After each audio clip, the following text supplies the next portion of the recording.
Hey guys, what's up? It's Ryan here. I do apologize about the video quality and it being kind of rushed. I want to make sure I adhere to my schedule. And I woke up today in agonizing pain. Yesterday I went on like a long walk and I haven't done that in a very long time because obviously I've been inside. And for whatever reason I was super sore this morning and I just I had to go to school. I had to drop off all my stuff. So it was a pretty hectic morning, I must say. And I also got up super early, so I'm extremely tired right now.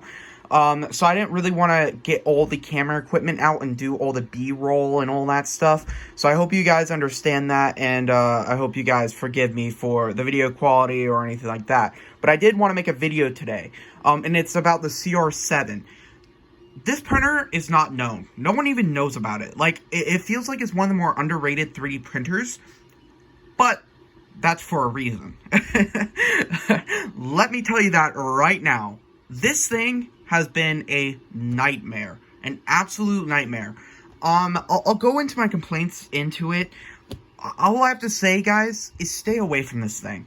I was funny enough, I was actually about to film a video yesterday or the day before that saying how this is one of the best 3D printers you could buy for $130. Literally was about to do that. Then something happened. The X motor crapped out.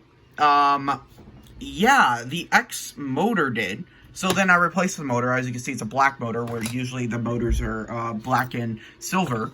I changed it out with a black motor, plugged it in. Same issue persisted, where it would just stop in the middle and keep grinding. It did not move. So I was like, okay, maybe the motor's not getting enough current. So I turned up the potentiometry or whatever it's called. I don't even know what it's called. But you know the little things on the thing to make the motor have more power? I did that. Basically, it did not work. So what I found is maybe it's a bad cable or the board is bad. And honestly, a cable failing is pretty rare. A board failing, that's a $130 3D printer, fortunately, is kind of common. So that's why I'm kind of weary about this kit. I think it has a lot of quality control issues. I personally would not recommend it. I will say some good things about it, though. The print quality was actually very solid. I actually have a tolerance gauge. I don't know if I can find it. I have a drawer right, next to me. Let's see if we can find it. Sorry. Yeah, I cannot find it. But you guys have to kind of just take my word for this. It got down to 0.15 tolerances. Let me say that again. $130 printer got down to 0.15 tolerances on the Maker's Muse tolerance gauge. That is unheard of.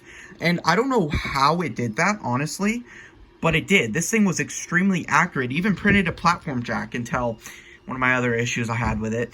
But the platform jack also came out pretty well. The thing is about this printer is it's unreliable. That's the number one thing that I have to say about this printer. Print quality to me doesn't really matter. It's all about reliability. And that's why I like the Ender 3 so much, is because I can just print to it and leave the room and come back and it's already done. And the print quality to me doesn't really matter as long as it serves its purpose, right? And I think that's very important for a 3D printer to do. Even at $130, you can buy way more repeatable 3D printers than this. Personally, I would just save up for an Ender 3. That's the basic kind of takeaway I have from this video. Don't spend less than $200 in a 3D printer.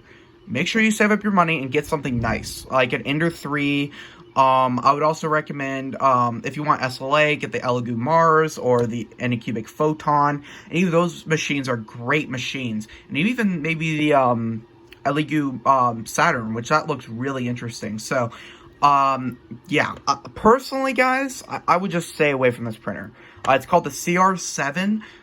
It's a very not known 3D printer. People don't even know this exists. I cannot find it very little. I only found 2 to 3 videos on YouTube about this thing. It's a very rare 3D printer. Not a lot of people have this thing. So that's good. But I have to say, if you find this thing on eBay, stay away. Also, I'm gonna keep critiquing this little guy. How you fasten the belt is the most cringy thing ever. Not cringy, but crude, I guess, is the word I'm saying. Yeah, that's not cringy. Oh my god, I don't know why I said that. But you can see there's a zip tie around the belt. Yeah, it literally took me 3 hours to put the belts on here. Because you have to cut them to size, then you have to put a little zip tie on the end. The zip tie breaks off if you put too much tension on it. Then you have to redo it. Then your finger can't get under here and pull the zip tie out. It's a nightmare. Absolute nightmare. And I don't know why they did that. Why didn't they just pre-cut the belts to size with like the little things on the bottom? I have no idea why they didn't do that. This is the most bare bone kit I think I've ever put together. You have to put things together like this. You have to put this together. You have to put practically everything together. The extruder you have to put together. You have to, like, you literally have to do everything. Like, there's nothing pre-done. Even the limit switches have to be pulled apart from each other. Like, I have never seen that before in my entire life. Guys, stay away from this printer. It can be okay if you tinker with it quite a bit, but honestly, I think there's just better deals out there, and honestly, I think that this printer is just not a great printer for anyone, really. I think the only person it's really good for is, like, a really, into tinkerer. If you are that, then I would actually recommend something like the ANA A8, or something like that, or the newer version that came out. I would recommend more something like that, because it has a larger community and all that stuff. So, I'll stop rambling on. I hope you guys enjoyed this video, and I'll see you in the next one.